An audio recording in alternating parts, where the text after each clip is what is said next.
welcome to PARISMAS for day 15. What even? So the topic of today's video is tips that I wish I knew before starting my health journey. So I've got 5 tips, tricks.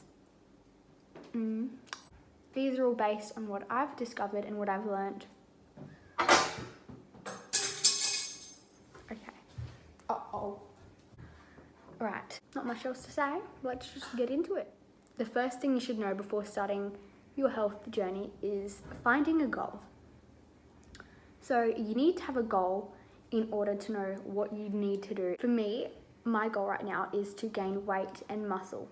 The things I'm doing would be different to someone who wants to lose weight or something like that. But there are certain things you can do in order to help you achieve your goal. Finding a goal will help you determine what steps you need to take. And for me, that's been eating more and including more dairy and doing things that includes weights rather than lots of cardio. Because cardio won't help me build muscle, but weights will. Yeah, everyone will have different goals and everyone starts off at a different place in their life.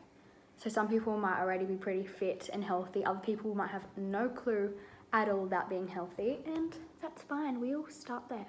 So yeah, that's tip number 1, just finding your goal and understanding what it is you want to achieve. And really think about what you want. Don't try and base it off impressing someone else, saying, I want to achieve this so I can impress that person. Really base it on yourself and think for the long term. Is this gonna stay with you in the long run, and is this gonna benefit you?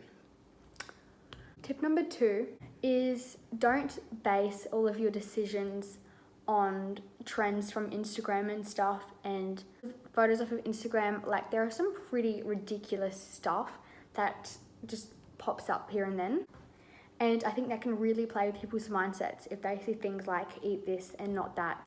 And then just photos of like bikini models and stuff, it really puts out a bad image and it can make people feel self-conscious. So I think just spending time to think about yourself and what you really need, and don't base it on people who have no experience in like medical degrees and they don't know what they're talking about. They're just doing it for the lols and just trying to prove how skinny they are, but not thinking about how it can affect other people. So just make sure you're getting the proper and important advice from medical professionals. If you have got an extreme goal or something, like losing weight, don't follow those Instagram little posts, people who have no experience.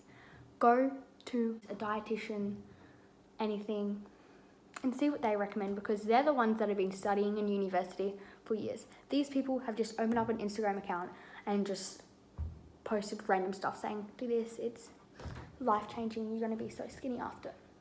No, because they're usually asking you to restrict out heaps and heaps of food groups that you actually need. So let's not go there, because that can lead you down a bad path. So yeah.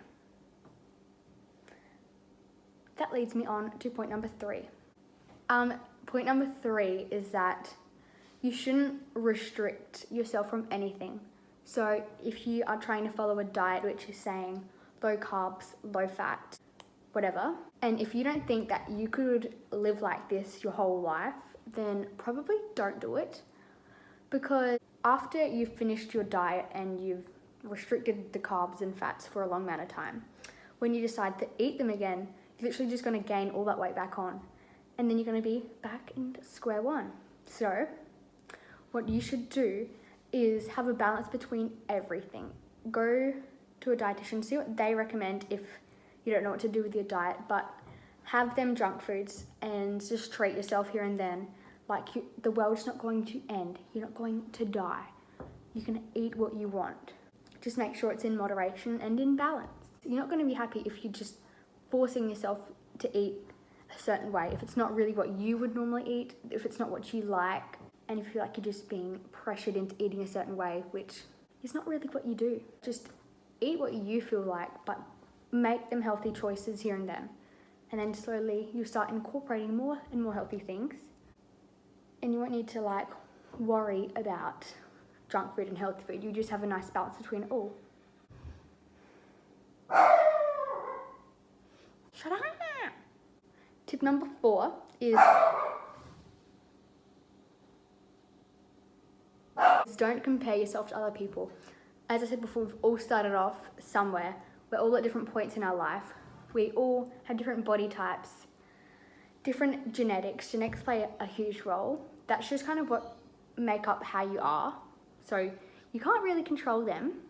So just embrace it, embrace your uniqueness, and don't try and look exactly like someone else, because you should really be trying to be yourself and just become the best person of yourself you can be. So comparing yourself to other people can really lead you in a dark road. It can make you feel not all that good. Just try and not obsess over other people's Instagram accounts or their photos, because people go through thousands of photos and just pick out the best one. Shut up. Some photos which may seem perfect may not be what they look like all the time. So that's something to consider, because no one is perfect all the time. And no one actually is perfect. Don't compare yourself to other people, and just focus on yourself, not what other people are doing and what they look like. Because that's their decisions. Let's focus on ours and become the best people we can be. And tip number 5, the last tip is exercise in ways that you enjoy. So for me, it's always been about doing group sports and stuff. So throughout my life, I think I've done netball, swimming, tumbling, gymnastics, soccer, volleyball, trampolining, lots of stuff. I've done a wide variety of things. So currently I'm doing tumbling and netball, and then when winter comes around, I'll be doing soccer and not netball. And then alongside that, I go to the gym. But to be healthy, it's not just about going to the gym and eating healthy.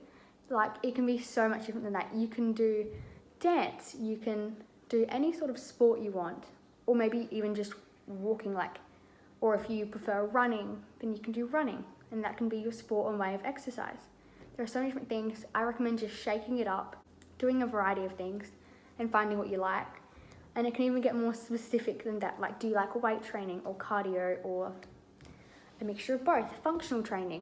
I have a good variety between all of them things, and different ways for me to exercise every day. Just find a way that you enjoy, and don't force yourself to go to the gym if you don't want to. And if you're not loving a sport that you're doing, then you don't have to do it. Find something else that you like. Take up another sport. Just try something new, because you might find something you like and you might become an Olympian. Maybe. Just putting it out there. So, all of these tips, tricks, hacks, everything were things that I wish I knew before starting my health journey, and because I didn't start off right, so I'm trying to help you start off right. But if you ever are feeling really down or have any concerns, then definitely talk to a parent or a friend about it, and they can help you and give you some advice. It's better than just looking up on Instagram and stuff, because those people usually have no experience. And I can't really talk, but I'm not trying to tell you to follow any certain diets. I'm just giving you general life advice and stuff, not dramatic things like, okay guys, let's not do this and let's do this. And no, no, not about that life. So these are just general points that have helped me and what I've learned, and I think what could maybe help you if you're trying to be healthy. So I think let's just do a summary. So the first one was finding your goal. Second one was staying off of Instagram and stuff and being influenced by people with no experience. 3, eat what you feel like and don't feel pressured to follow a certain diet. 4, don't compare yourself to other people. And 5 is exercise in a way that you enjoy. So the question of the day for PARISMAS Day 15 is, how do you spend the day after Christmas? For us Aussies, it's a thing called Boxing Day. So usually all of the shops are shut, but that just changed recently. All of the shops are open and everyone goes shopping because there's sales but whole store, $5, everything 50% off. So getting rid of all that Christmas stuff and just trying to restock for the new year. So that's when I run along and I spend all of my Christmas money at the shops. So that's usually how I'll be spending mine, but this year I reckon I'm just going to be playing with my presents. That wraps up Christmas Day 15. I'll see you in Day 16. Catch you later.